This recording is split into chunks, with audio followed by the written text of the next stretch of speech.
ओम नमः शिवाय, ओम नमः शिवाय।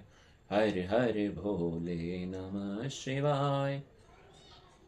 विश्वनाथेश्वराय शिव, विश्वनाथेश्वराय। हर हर भोले नमः शिवाय।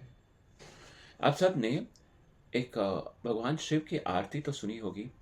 ओम जय शिव ओमकारा।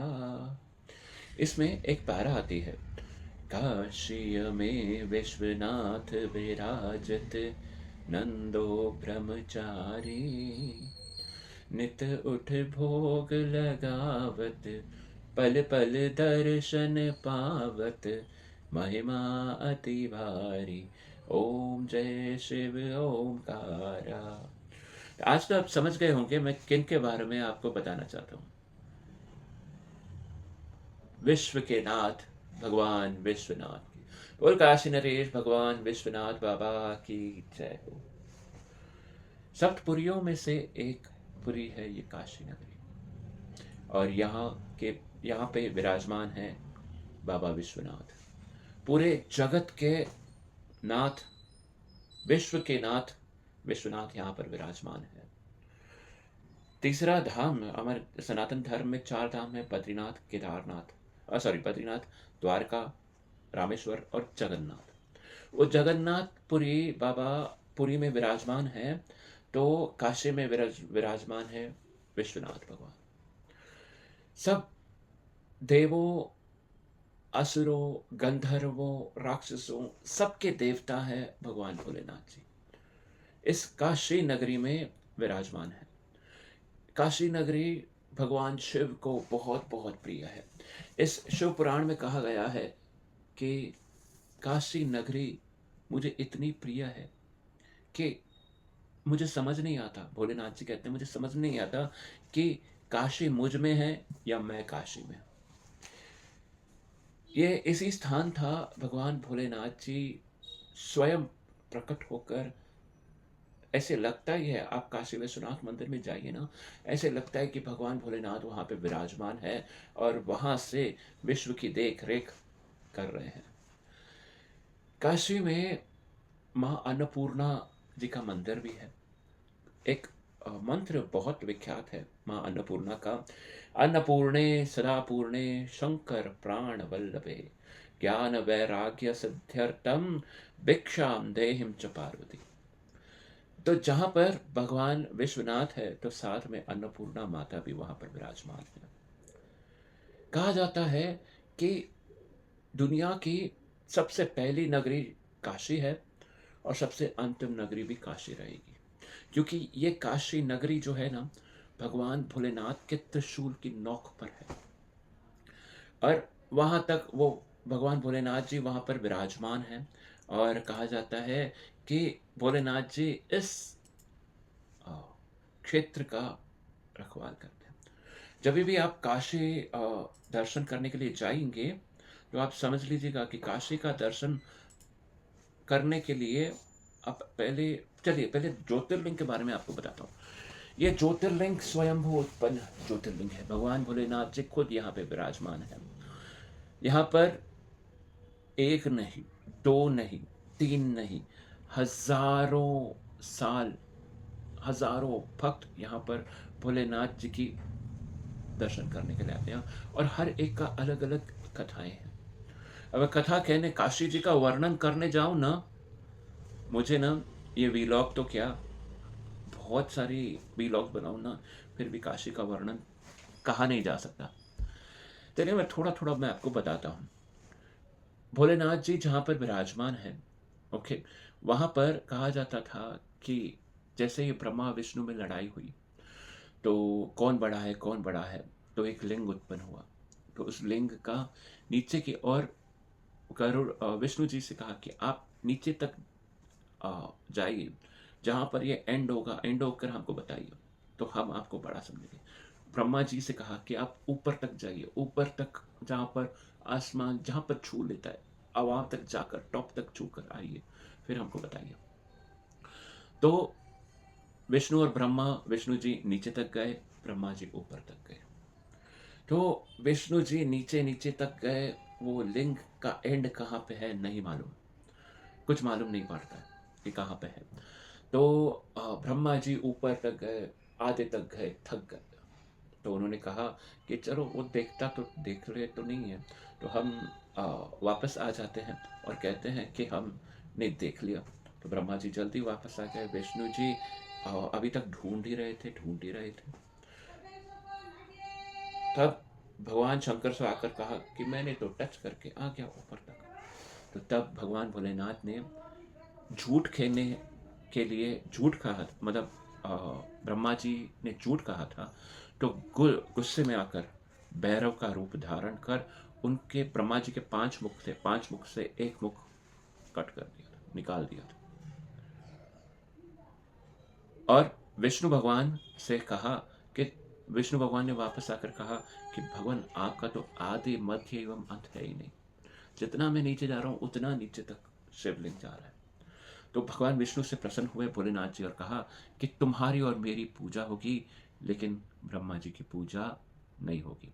ये एक श्राप दे दिया था ब्रह्मा जी को। अब आते हैं, और भगवान विराजमान इस काशीपुरी में हुए। काशीपुरी को मोक्षपुरी भी कहा जाता है। ये दो नदियों के बीच है, वरुणा और अस्सी। तो ये गंगा जी की ट्रिब्यूटरीज हैं। तो वरुणा और अस्सी ये एक घाट भी है, 84 घाट कहा जाता है, काशी में है। शुरू होते हैं वरुणा से और एंड होता है अस्सी से, तो इसलिए सब पूरा नाम वाराणसी कहा गया। और यहाँ पर एक और नाम विख्यात है, बनारस। यानी हर रसों से बना है यह शहर, इसलिए बनारस कहा जाता है। भगवान भोलेनाथ का, अब जब भी बनारस जाए ना, तो एक ध्यान रखिएगा, सबसे पहले आपको दर्शन करना है काशी के कोतवाल काल भैरव की। उसकी आज्ञा से ही आप काशी में एंटर कर पाओगे, वरना एंटर नहीं कर पाओगे। ठीक है। तो काल भैरव का, भगवान भोलेनाथ का काल भैरव का रूप का दर्शन आप करना और उनसे आज्ञा मांगना कि हमारे काशी में हमारा रहना अच्छा हो। फिर आप जाइएगा विश्वनाथ जी का दर्शन करने और माता अन्नपूर्णा का दर्शन करने। कहा जाता है कि अन्नपूर्णा माता अ, वहाँ पे विराजमान है, क्योंकि एक बार अकाल पड़ गया था तो भगवान भोलेनाथ ने खुद आकर अन्न के लिए माता के आगे भिक्षा मांगी थी। तो इसलिए माता ने अन्न की भिक्षा दी थी। और अन्नदान, कहते हैं ना कि अन्नदान सबसे महादान होता है। वहां पर अन्नपूर्णा क्षेत्र में जो भी जाते हैं ना, भर पेट खाते हैं। माता अन्नपूर्णा ने कहा है कि जो भी इस क्षेत्र में आए कभी भी भूखा न सोए। कितना पावन है ना। और ये सीख देती है हमको कि कभी भी हम अन्न को कभी वेस्ट नहीं करना चाहिए। अन्न का वेस्ट यानी भगवान का अपमान। अन्न के दाने को आपको खाने में कितना टाइम लगता है? 1 सेकंड। और उसे पकाने में उससे ज़्यादा, कमाने में उससे ज़्यादा, और उगाने में सबसे ज़्यादा। आपको मालूम है एक अन्न का दाना उगाने के लिए 150 दिन लगते हैं, और 150 सेकंड भी नहीं लगते, या 150 तो छोड़िए, 1 सेकंड भी नहीं लगता उसको खाने में। और वेस्ट कभी हो जाता है ना, तो जिस जिस वो अन्न के दाने के लिए प्रयत्न किए हैं, उन सब का प्रयत्न व्यर्थ हो जाता है। तो इसलिए अन्नपूर्णा माता का जिक्र आया है। तो मैं ये भी कहना चाहता हूँ कि मैसूर में हम तृप्त पात्र आर्मी चला रहे हैं, और बहुत ही जल्द बाकी शहरों में भी होगा। ये तृप्त पात्र आर्मी ये कहती है कि ये करती है, जो हम मैसूर में बचे हुए खाने, जो भी खाना बचा हुआ है और शुद्ध है, तो उस खाने को लेकर हम गरीबों में, अनाथ आश्रमों में वो हम दे देते हैं। और ऐसा होता है कि गरीब का पेट भी भर जाए और अन्न भी वेस्ट ना हो जाए। ठीक है। फिर आए आप गंगा आरती। गंगा आरती का दर्शन करना जरूरी है। दशाश्वमेध घाट पर, वहां पर गंगा आरती होती है। गंगा मैया का दर्शन करना, देखिए, कहते हैं कि सब देवी देवता वहां पर गंगा आरती को देखने के लिए आते हैं। और अलग अलग घाटों का दर्शन करना, वहाँ पे केदार घाट है, जहाँ पे कहते हैं कि आप केदारनाथ नहीं जाए तो यहाँ पर केदार घाट में भगवान भोलेनाथ का शिवलिंग है, तो वहाँ पर आप दर्शन करके उसका फल प्राप्त कर सकते हैं। तो केदारनाथ दर्शन का फल प्राप्त करते हैं। तो ऐसे अलग अलग घाटे हैं, घाटों का दर्शन करिए। एक ही अ, बाण रूपी वो घाट वहाँ पर बने हुए हैं। और काशी विश्वनाथ में आप विश्वनाथ भगवान से एक प्रार्थना करिएगा, क्योंकि कहते हैं कि जो जीव अपना अंतिम समय काशी नगरी में बिताता है वो सीधा शिवलोक यानी मोक्ष को प्राप्त करता है। भगवान शिव जी ने शिव पुराण में कहा है कि जो भी जीव हो, चाहे कैसा भी हो, अधर्मी हो, धर्मी हो, जो भी जीव हो, इस काशी नगरी में जब भी अपना अंत समय बिताता है ना, और अंत समय इस लोक से यहाँ से छूटता है काशी नगरी से, तो उसको मैं अपने धाम में, अपने शिवलोक धाम में, मोक्ष धाम में वास देता हूँ। यहाँ पे एक घाट है जिसे कहते हैं मणिकर्णिका घाट। वहाँ पर माता पार्वती की कान की एक मणि गिर गई थी, तो वहाँ पर कुंड हो गया था, मणिकर्णिका कुंड। ये मणिकर्णिका कुंड में स्नान करना, समझो आपने हजारों जन्मों के जो पाप है ना, वहाँ पर निकल जाते हैं मणिकर्णिका कुंड में जो स्नान करता है। ये कुंड कहा जाता है, गंगा भी बाद में आई थी, ये कुंड मणिकर्णिका कुंड पहले था। तो ये मणिकर्णिका घाट में जो स्नान करता है पुण्य प्राप्त करता है।